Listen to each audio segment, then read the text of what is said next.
ಎಲ್ಲರಿಗೂ ನಮಸ್ಕಾರ ಫ್ರೆಂಡ್ಸ್. ಇವತ್ತಿನ ವಿಡಿಯೋದಲ್ಲಿ ನಾವು ಒಂದು ಅದ್ಭುತವಾದ ಪವಿತ್ರವಾದ ಜಾಗಕ್ಕೆ ಬಂದಿದ್ದೇವೆ. ಅದೇ ಶ್ರೀ ಚಿಕ್ಕದೇವಮ್ಮನ ಬೆಟ್ಟ. ಇದು ನಮ್ಮ ಮೈಸೂರು ಜಿಲ್ಲೆಯ ಎಚ್.ಡಿ. ಕೋಟೆ ತಾಲೂಕಿನ ಸರಗೂರು ಗ್ರಾಮದ ಹತ್ರ ಬರುತ್ತದೆ. ಈ ದೇವಸ್ಥಾನಕ್ಕೆ ತನ್ನದೇ ಆದ ಒಂದು ಸುಂದರ ಇತಿಹಾಸವಿದೆ. ಬನ್ನಿ, ಇವತ್ತಿನ ಬ್ಲಾಗ್ನಲ್ಲಿ ಈ ಸುಂದರವಾದ ದೇವಸ್ಥಾನ ದರ್ಶನ ಮಾಡೋಣ, ಹಾಗೆ ಇದರ ಪವಾಡಗಳ ಬಗ್ಗೆನೂ ತಿಳಿದುಕೊಳ್ಳೋಣ. ಹಾಗೆ ಈ ಟೆಂಪಲ್ ಹೋಗ್ಬೇಕಾದ್ರೆ ನಿಜವಾಗ್ಲೂ ಈ ಪ್ರಕೃತಿ ಸೌಂದರ್ಯ ಏನಿದೆ ತುಂಬ ಖುಷಿ ನೀಡುತ್ತೆ. ಯಾಕಂದರೆ ನೋಡಿ, ಆ ಗ್ರೀನರಿ ಆಗ್ಬೋದು ಮತ್ತು ಆ ಕ್ಲೌಡ್ಸ್ಗಳಿರ್ಬೋದು ಎಷ್ಟು ಚೆನ್ನಾಗಿದೆ ಅಂದರೆ ತುಂಬ ಖುಷಿ ಆಗುತ್ತೆ. ಹಾಗೆ ರೋಡ್ ಸಹ ತುಂಬ ಚೆನ್ನಾಗಿದೆ. ಹೋಗ್ತಾ ಇದ್ದರೆ ಈ ಅಕ್ಕಿ ಪಕ್ಷಿಗಳ ಒಂದು ಆ ಚಿಲಿಪಿಲಿ ಶಬ್ದ ಏನಿದೆ ಅದು ತುಂಬ ಕಿವಿಗೆ ನಮಗೆ ಹಿತವನ್ನು ನೀಡುತ್ತೆ. ಹಾಗೆ ಈ ಒಂದು ಸ್ಥಳಕ್ಕೆ ನಾವು ಕಾಲಿಡ್ತಿದ್ದಂತೆ ಒಂಥರ ನಮಗೆ ಪಾಸಿಟಿವ್ ವೈಬ್ಸ್ ಬರುತ್ತೆ. ದಯಮಾಡಿ ನೀವು ಇಲ್ಲಿ ಬಂದಾಗ ನಿಮಗೂ ಸಹ ಒಂದು ಅನುಭವ ಆಗ್ಬೋದು. ಹಾಗೆ ಈ ಒಂದು ಸ್ಥಳಕ್ಕೆ ನೀವು ಬರಬೇಕಾದ್ರೆ ಮೈಸೂರಿಂದ ಹಾಗೂ ಎಚ್.ಡಿ. ಕೋಟೆಯಿಂದ ಸಹ ಬಸ್ ಸೇವೆಗಳಿದೆ. ಹಾಗೆ ಇಲ್ಲ ಓನ್ ವೆಹಿಕಲ್ ಬರ್ತೀನಿ ಅಂದರೂ ಸಹ ನೀವು ಬರ್ಬೋದು. ತುಂಬ ಚೆನ್ನಾಗಿದೆ. ಯಾಕಂದರೆ ನಾವು ಈ ಒಂದು ಸುಂದರ ಸ್ಥಳನ ನಾವು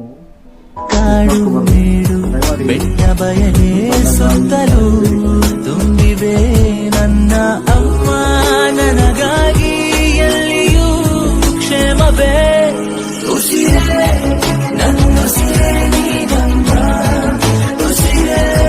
ನಮಗೆ ಪೂಜೆ ಬೇಕಾದಂತಹ ಎಲ್ಲ ಪೂಜೆ ಸಾಮಗ್ರಿಗಳು ಈ ಒಂದು ಸ್ಥಳದಲ್ಲಿ ದೊರೆಯುತ್ತೆ.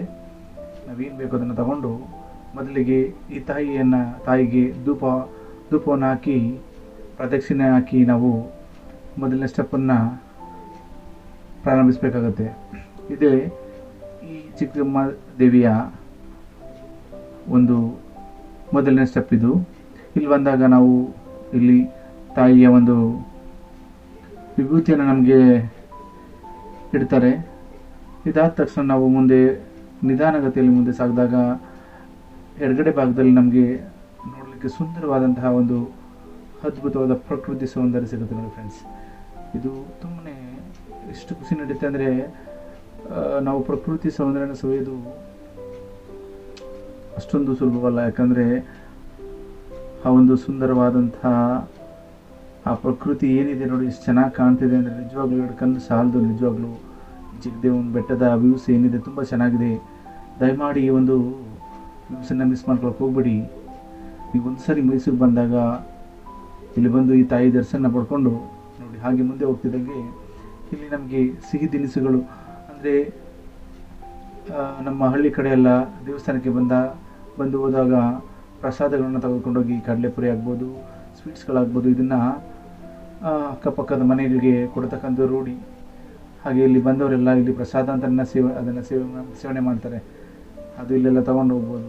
ಹಾಗೆ ನಾವು ಈ ಸನ್ನಿಧಿಗೆ ಬರ್ತಿದ್ದಂತಾಗೆ ನನಗೆ ನಿಜವಾಗ್ಲೂ ಎಷ್ಟು ಚೆನ್ನಾಗಿದೆ ನೋಡಿ ಫ್ರೆಂಡ್ಸ್. ಯಾಕಂದರೆ ಈ ಒಂದು ಸನ್ನಿಧಿಯಲ್ಲಿ ಎಷ್ಟು ಈ ತಾಯಿ ಚಿಕ್ಕದೇವಮ್ಮ ತುಂಬ ಶಕ್ತಿ ದೇವತೆ ಅಂತ ಹೇಳ್ತಾರೆ.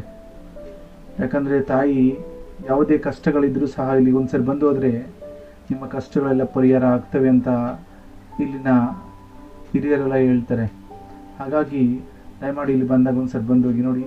ಎಷ್ಟು ಪ್ರಕೃತಿ ಎಲ್ಲ ಎಷ್ಟು ಚೆನ್ನಾಗಿದೆ ಅಂದರೆ ಇದು ತುಂಬ ಹಳೆಯ ಒಂದು ದೇವಸ್ಥಾನ ಆದರೂ ಸಹ ಇಲ್ಲಿ ತುಂಬ ಚೆನ್ನಾಗಿ ವ್ಯವಸ್ಥಾಪಕರು ತುಂಬ ಚೆನ್ನಾಗಿ ಮೇಂಟೈನ್ ಮಾಡಿದ್ದಾರೆ. ಎಷ್ಟು ಚೆನ್ನಾಗಿದೆ ನೋಡಿ ಅಂದರೆ ನಿಜವಾಗ್ಲೂ ಈ ಪ್ರಕೃತಿ ಸೌಂದರ್ಯ ತುಂಬಾ ಹೇಳೋಕ್ಕಾಗ್ತಾ ಇಲ್ಲ ಫ್ರೆಂಡ್ಸ್. ನಿಜವಾಗ್ಲೂ ಇದನ್ನು ಕಣ್ಣು ತುಂಬ ಹೋಗ್ತಾ ಇದೆ. ಆ ವ್ಯೂಸು ಎಷ್ಟು ಚೆನ್ನಾಗಿದೆ ನೋಡಿ.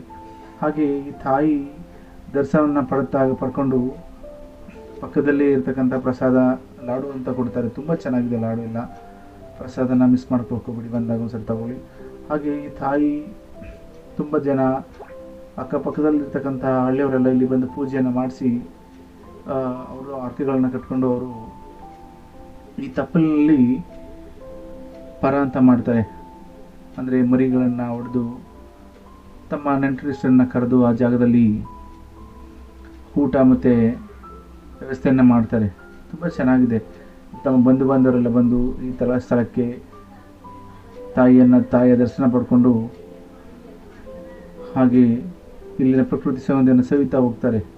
ದಯಮಾಡಿ ನೀವು ನೆಕ್ಸ್ಟ್ ಟೈಮ್ ಇಲ್ಲಿ ಬಂದಾಗ ಒಂದ್ಸರಿ ಬಂದು ಈ ಪ್ರಕೃತಿ ಸೌಂದರ್ಯನ ಸವಿರಿ ಅಂತ ಹೇಳ್ತಾ, ದಯಮಾಡಿ ನಿಮ್ಗೆ ಈ ವಿಡಿಯೋ ಇಷ್ಟ ಆದರೆ ನನ್ನ ಚಾನಲ್ನ ಸಬ್ಸ್ಕ್ರೈಬ್ ಮಾಡಿ. ಹಾಗೆ ಮುಂದಿನ ಇದೇ ತರಹದ ವಿಡಿಯೋಗಳಿಗೆ ಕಾದು ನೋಡಿ. ಮತ್ತು ಈ ಟೆಂಪಲ್ ನಿಜವಾಗ್ಲೂ ನಾವು ಬೇರೆ ಕಡೆ ಎಲ್ಲ ನಾವು ವ್ಯೂಸ್ಗಳನ್ನ ನೋಡ್ತೀವಿ, ಆದರೆ ಈ ಟೆಂಪಲ್ ವ್ಯೂಸ್ ಏನಿದೆ, ತುಂಬ ತಾಯಿ ಬೆಟ್ಟದ ತುದಿಯಲ್ಲಿದ್ದಾಳೆ. ಅದರಿಂದ ಹೊರಗಡೆ ಪ್ರಪಂಚ ಎಷ್ಟು ಚೆನ್ನಾಗಿ ಕಾಣ್ತಿದೆ ಅಂದರೆ ಎರಡು ಕನಸಾಲ್ದು ನೋಡಿ. ಆ ಹಳೆಯ ಆ ಟೆಂಪಲ್ನ ಯಾವ ರೀತಿ ರೆನೋವೇಷನ್ ಮಾಡಿದ್ದಾರೆ ಅಂದರೆ ತುಂಬ ಅದ್ಭುತವಾದಂಥ ಕಲಾಕೃತಿಗಳಿವೆ ಈ ಒಂದು ಟೆಂಪಲ್. ದಯಮಾಡಿ ಮಿಸ್ ಮಾಡ್ಕೊಳ್ಳದೆ ಈ ಟೆಂಪಲ್ಗೆ ಒಂದ್ಸರಿ ಬಂದು ಹೋಗಿ ಅಂತ ಹೇಳ್ತಾ ಈ ವಿಡಿಯೋನ ಇಲ್ಲಿಗೆ ಎಂಡ್ ಮಾಡ್ತೀವಿ. Thank you friends.